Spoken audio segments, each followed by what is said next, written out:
Hey everybody, welcome back. Happy Tuesday. It's John Potter, Prestwick's not a player anymore, Director of Player Development. Sorry, that's a mouthful. Today, we're going to do a little chipping. Okay, so whenever somebody asks me for a chipping lesson, what I'm expecting them to hear, or to say, excuse me, boy, tongue-tied today. What I'm expecting them to say to me is, I struggle with chunking or thinning chips.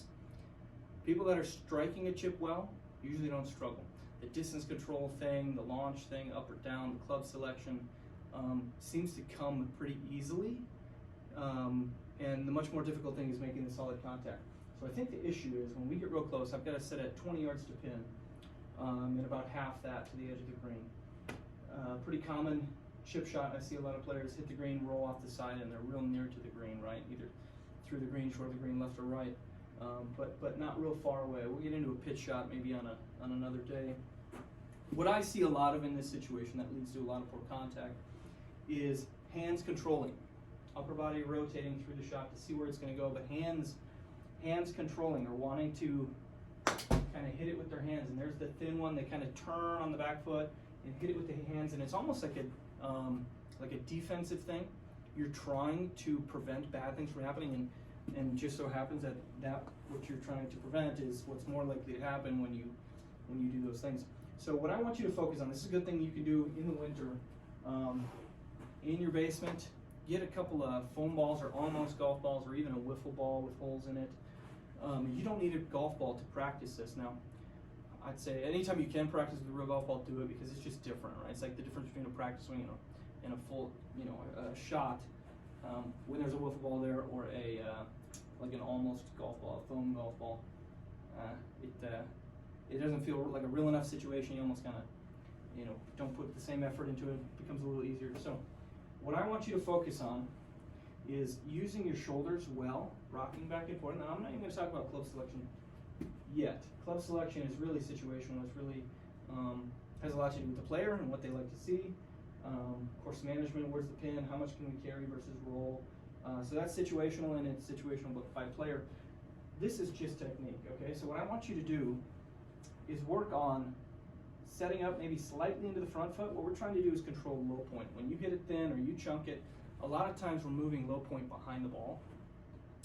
And that can cause both misses. A low point that's too far back, we can compensate and somehow miss the ground and kind of catch the top of the ball and thin it over the green. Or we end up kind of chunking or skipping into the ball and we get that kind of like double hit feeling. So what we're going to do is not accelerate through the ball. We're not going to decel necessarily either. We're not accelerating and we're not moving our low point back. We're not moving our weight back. Okay, so here's what you're going to do. We'll start small. We're going to favor the front foot. My feet are closer together. I'm favoring the front foot maybe 60-40 to start. I'm not really on the front foot, just slightly. And as I turn, I'm going to finish completely on the front foot. So all I'm doing is keeping my low point, determined by my center of gravity, out in front of that ball slightly. And when I finish, I'm not going to sit back. I don't want to try to lift the ball. Hopefully you're choosing a club that has enough loft. It's going to get that ball up in the air. You don't have to do any work in that department. So I'm going to set up. My ball position's about center, and it can be center. It can be just a hair back. I don't want it to be too far back where we end up kind of getting down on it and not getting through it, not able to rotate through it. So center, weight slightly forward, and only ever getting more forward. The focus is really quiet hands. We're just going to rock the shoulders back, and then rock the shoulders and turn the hips forward. You can see it's just dead weight here. It's not tense and stiff. It's relaxed in the arms, but it's very, very quiet. Okay? We're just going to work on hitting down and through the ball. Clean contact. That's the focus here. Almost like rotating on your front foot. Standing tall when you're finished. We're not trying to accelerate the ball and scoop it. We see a lot of double hits in that situation where we're a little short on the backswing. You try to accelerate through it. Anytime that club moves a little too fast, we're going to catch that ball kind of like that. Double, triple, quadruple hit. That's no good. We're not accelerating through. Okay? So, real pendulum-like, weights forward, only ever getting more forward. It's shoulders, it's hips. That's just an easy little bump up in the air and let it roll out to the pin. Okay? So, again, ball center, feet narrow, weight slightly forward, 60-40, and as I finish, I may be 80-20 on that front foot. Getting tall on my front side, turning through it, again, quiet with the arms, rocking the shoulders, turning the hips. That's all there is to it. It seems so simple.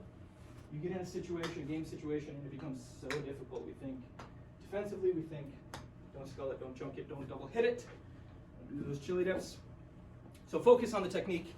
Now, in the winter, when we're not outside, come spring, your chipping will be that much better. Good luck on the practice. Let me know if you guys have any questions or questions about anything. We'll see you next week.